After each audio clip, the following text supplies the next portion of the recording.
Have been, anybody who knows me will tell you that I am an absolute lunatic when it comes to my fascination with crowds, crowd theories, crowd behaviors, how people systematically lose any kind of sense. How did during Nazi Germany, how did so many people look the other way? How right now, with what's going on in Israel and Palestine and Gaza, how do so many people say, well, what are you going to do? Hey, I mean,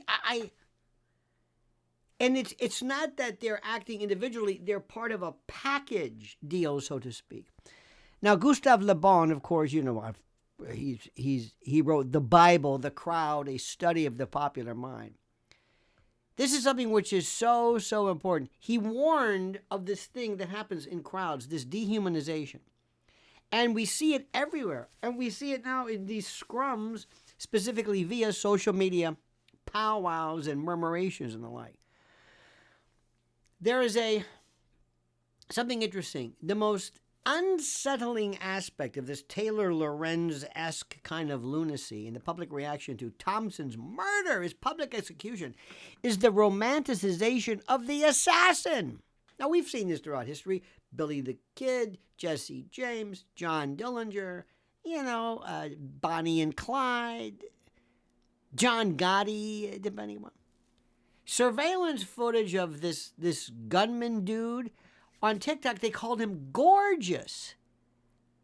He's been turned into memes and videos liking him to pop culture anti-heroes. Listen to this. One user quipped, quote, "Eco-conscious assassin riding a bike to reduce his carbon footprint. Truly a man of the people. He's a killer." Remember, they did this with Ted Bundy. They did this with other folks who they thought was dashing, or I mean, this is incredible. This is incredible. The same thing that sometimes will lure women. Remember Ramirez, the Night Stalker, and others, and the Menendez brothers. What is this?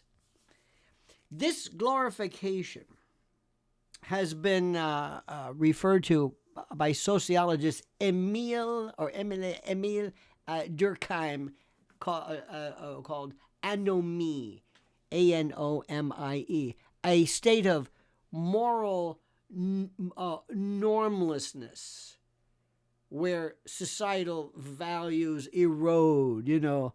In this anomie, individuals are struggling to find meaning, and they turn to radical or destructive behaviors.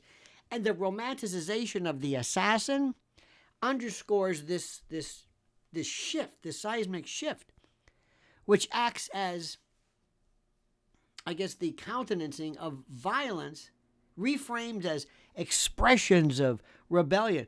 Look at the Antifa folks. Look at what they did. Look how, because George Floyd was considered to be worthy of their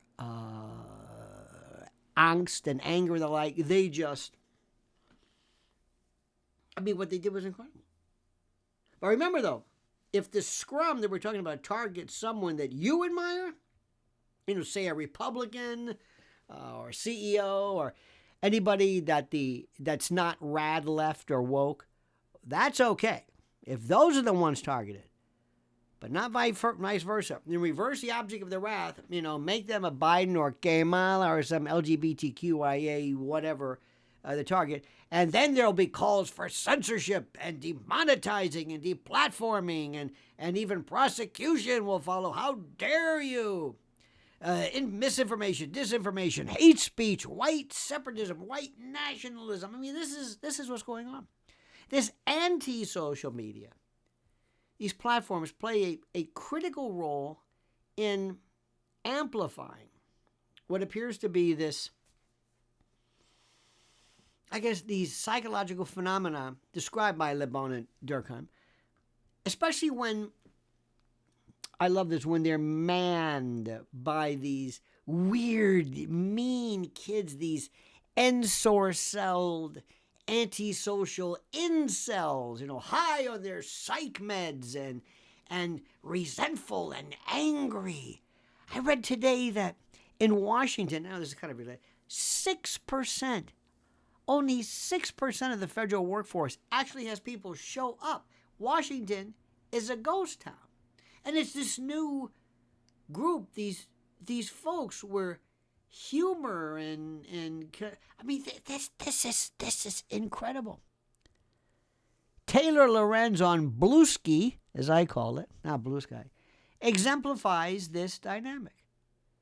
While condemning the healthcare system, this benighted moonbat's framing of Thompson's death as a consequence of some kind of systemic failure, this is nuts.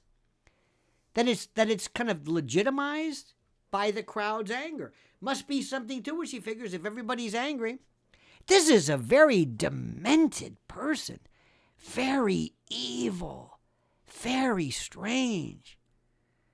And also, this is a different issue here. The role of these influencers and public figures in inciting, not influencing anybody. Now, I don't want to do anything to shut down social media by any stretch of the imagination. That's not what I'm interested in. But what I am interested in is finding specifically how is it that these people can act this way without batting an eye. This shift, this weird restructuring of morality has profound implications. Keep in mind something. This is what Gustave Le Bon said. I love this. The crowd is only powerful for destruction. If we allow this mob mentality to continue, if we don't confront the psychological, the pathologies of these folks, if educators and policymakers and politicians and social media folks and doctors and lawyers and educators, if they don't exercise their responsibility to maybe promote critical thinking and empathy, we're done. We are effed, as the kids say. So let me ask you a question.